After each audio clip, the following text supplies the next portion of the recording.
If you have made a promise to these families that you can transport them, that you are going to transport them, then you need to find a way to transport them. No IPS bus service today. Thousands of parents frustrated after more than 100 employees called off from work.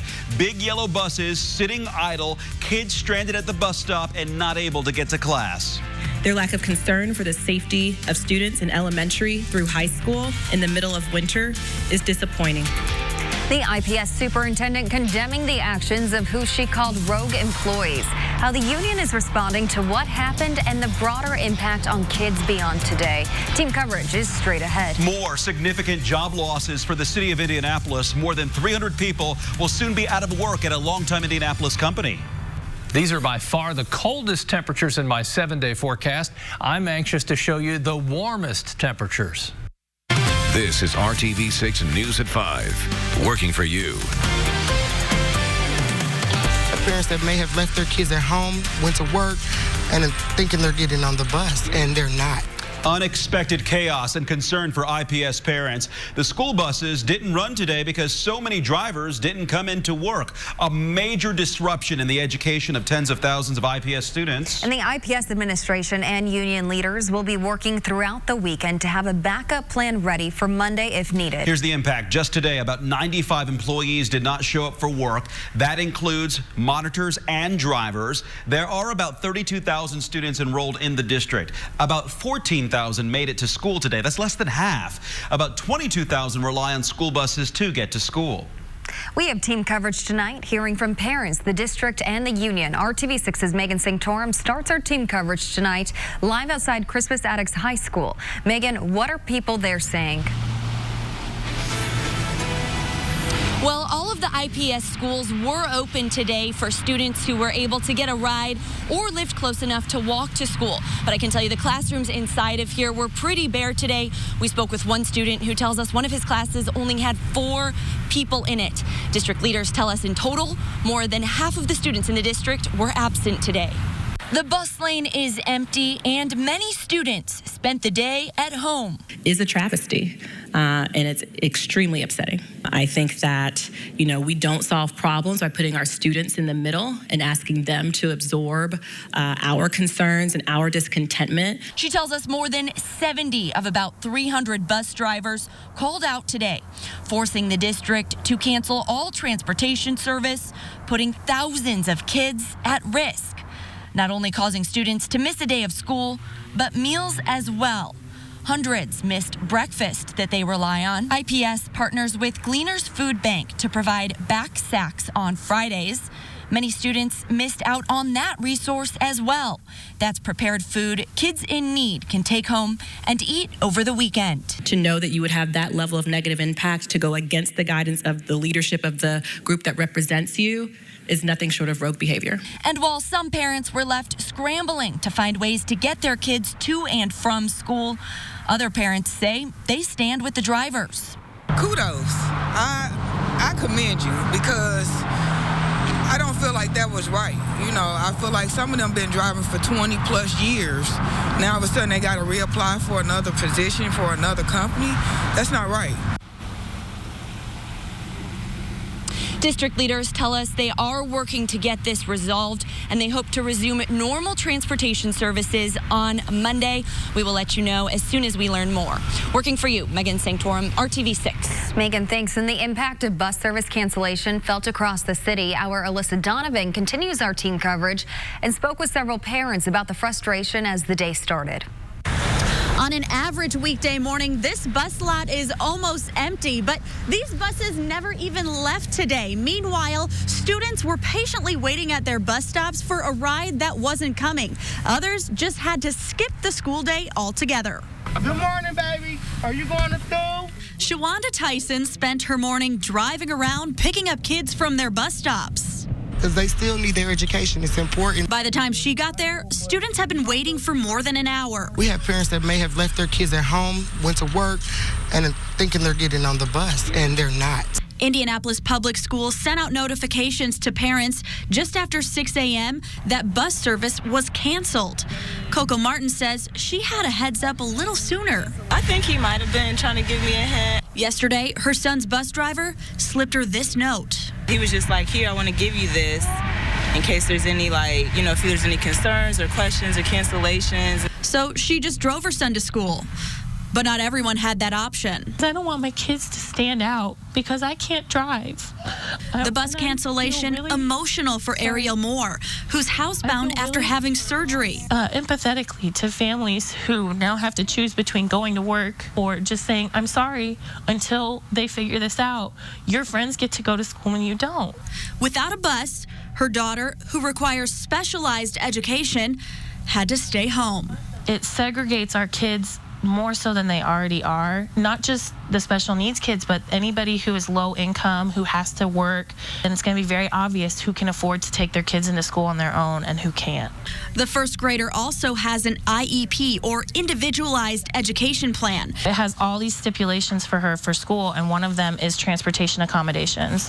Moore says she's well within her rights to file a complaint about the lack of transportation for her daughter today. But she's going to let this one go and hope the bus issues get resolved.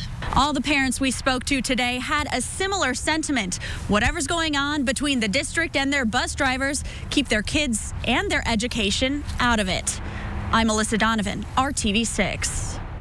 And IPS says they are expecting parents that have children with individualized education plans to be filing complaints about the lack of transportation. RTV6 team coverage continues with comments from the drivers union. Tonight, union reps say it's too early to jump to any kind of conclusion about the flurry of sick calls. RTV6's Cameron Riddle has this angle of the story affecting thousands of families tonight. And Cameron, we're also hearing from the superintendent.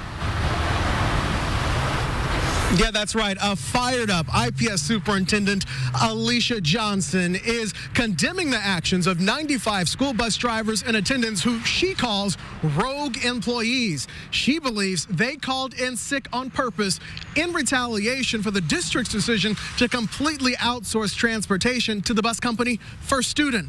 But the union, whose headquarters we are live from tonight, says that may be jumping to conclusions. Johnson says the district will investigate the individual sick calls to verify that the employee was sick. Those who cannot verify their sickness could face disciplinary action.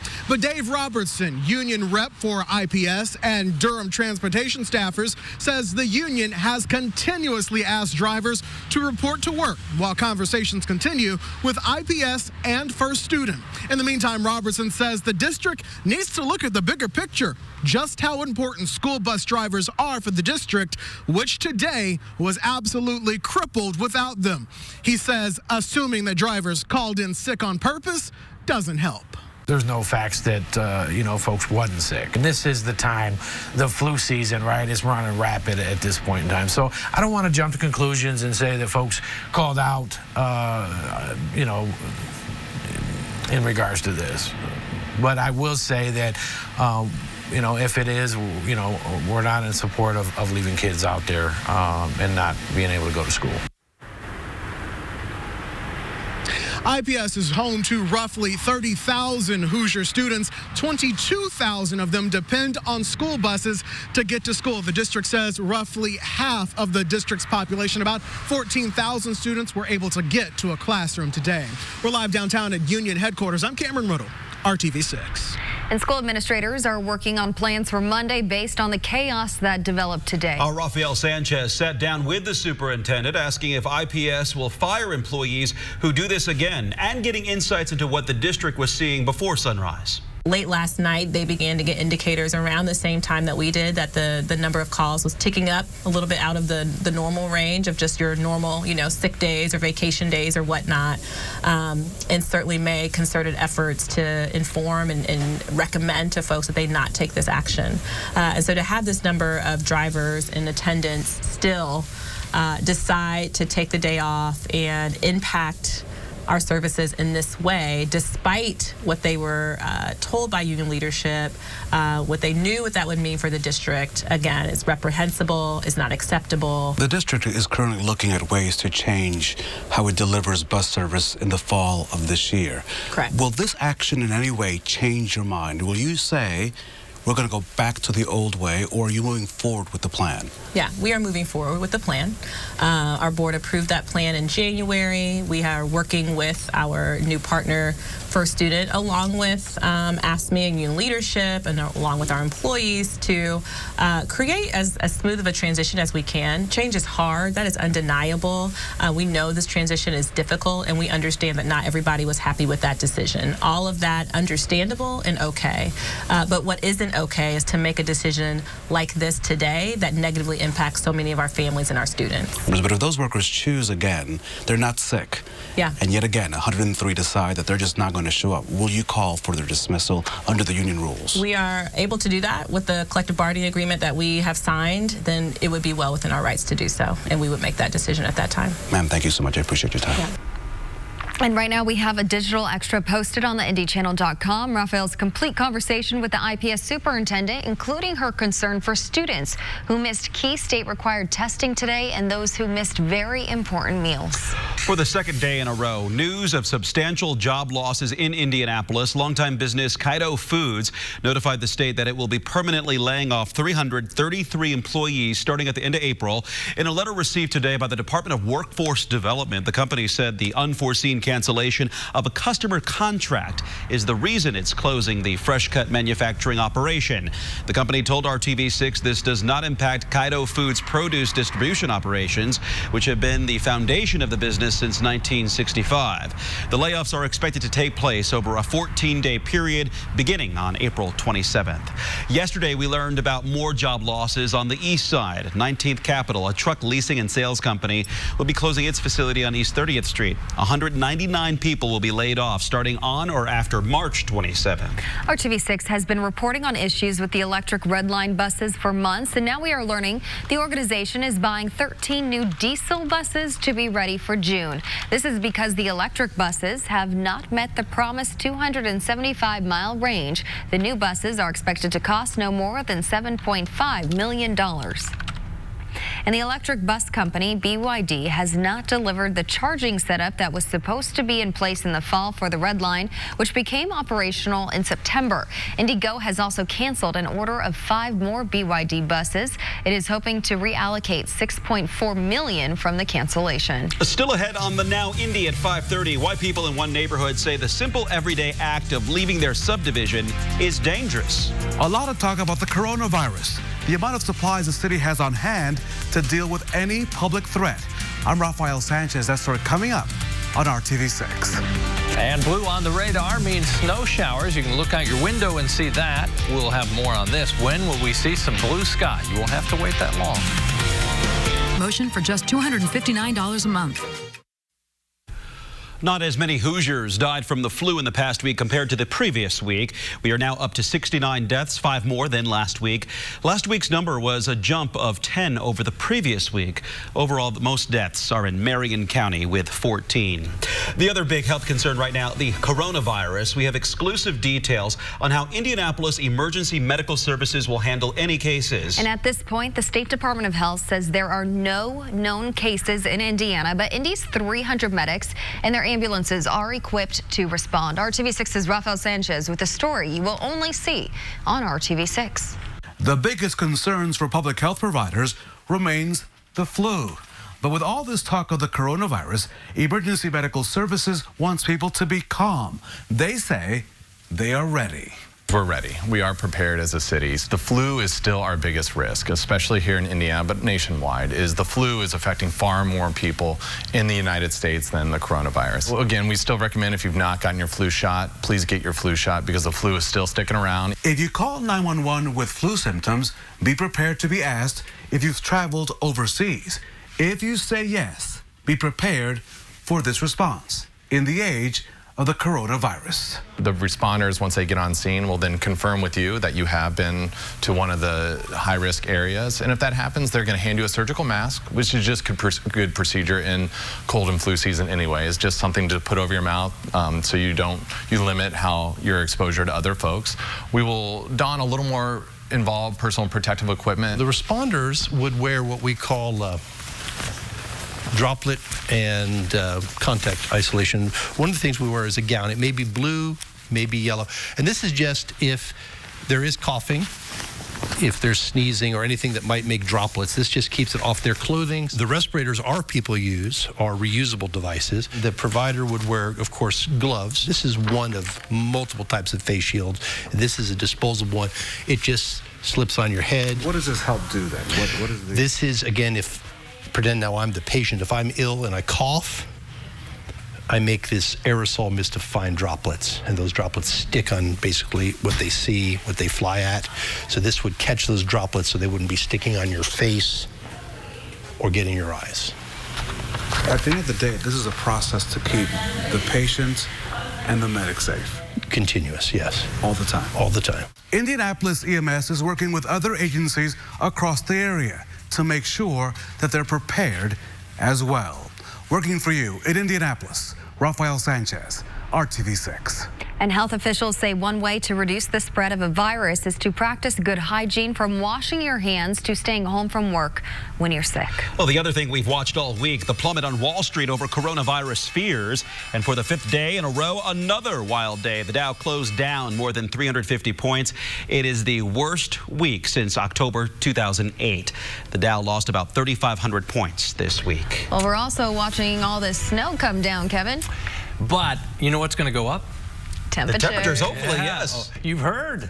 Sunday's the big day. That's when we kind of turn it around. But right now, it's about falling snow. Let's watch time lapse here just over the last hour. It's coming right at you. You can at times see the individual snowflakes. Look at that. Yeah, sweeping across central Indiana, not really sticking to roadways, but as you saw with the Cameron Riddle's report, very noticeable and sticking to a lot of things, just not the roads. Reduced visibility, that's probably the main impact here as we go through the next couple of hours, and that is starting to shift to the south of Indianapolis. That can change very quickly as you drive in and out of some of the heavier bursts of snow.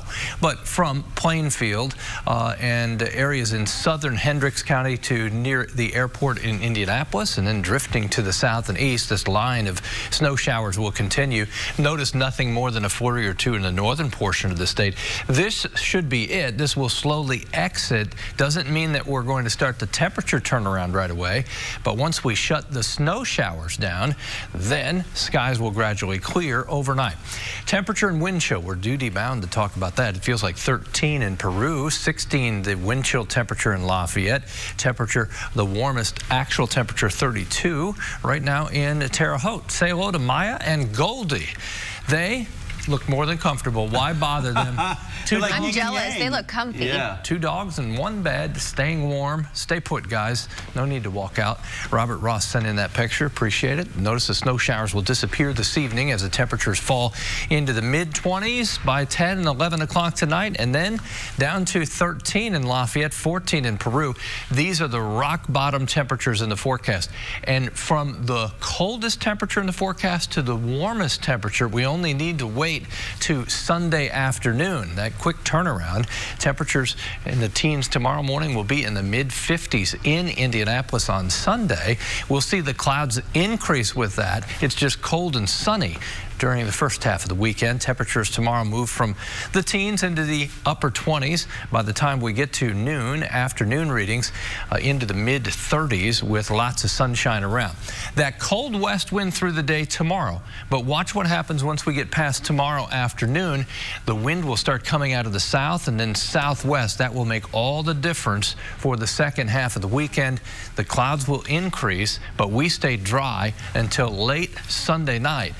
Then temperatures early next week are still above average. Monday, Tuesday, Wednesday, even Thursday. Our periods of rain will settle in from Monday through Wednesday. Then we'll start to dry out after that as we get to Thursday and Friday. Bring on the 50s, yes. Always look forward to the weekend, and now look forward especially to the second half of the weekend. All right, thanks, Kevin, for that. We've heard of passing the torch, but in this case, it is time to pass the collar. Coming up, the Butler University campus prepares for the changing of the mascot. Days from 4:30 to 7. Another big step tomorrow on the one last trip journey for Butler University's Bulldog mascot. Blue 3, or Trip, will be retiring in a couple of months. It was only 7 short years ago that Trip took part in the first changing of the collar ceremony when he received the collar from Blue 2. Tomorrow it will be his turn to hand over the collar, or paw over the collar, to the mascot in training, Blue 4, who is about 4 months old. Butler grad Evan Krause is taking over the reins of the mascot program from Michael Kaltenmark, who has done it for 16 years. This is a member of the Kaltenmark family and will remain there after retirement. And Blue 4 is already a member of the Krause family. I mean, he's just going to be the Kaltenmark family dog, whether he likes it or not. But he's great at home, so I think he's going to fit in just fine. But we will have to balance it for him. He loves to work. He loves to be active. So he'll spend a few days here and there on campus, even after he's retired, because it's good stimulation and it's just good for him. It really has been helpful to learn from these two about just what it takes to have a good mascot and just a good dog in general. And so he's a sweetheart, and we love him. So happy in that interview. The changing the color ceremony will take place just before tomorrow night's game at Hinkle Fieldhouse. Tip-off is set for 6:30. The collar is engraved with the names of all 4 Butler Bulldog mascots. They are all sweethearts, all those dogs, all of them. All new at 6 p.m., a man says his home has been hit 3 times by vehicles, and now the state is taking away his property that could put his house even closer to the road. We find out what this means for his family and what your rights are as a homeowner. But first on the Now Indy, new jobs plan to support the auto industry. The company with plans to add about 100 jobs. You're watching RTV6.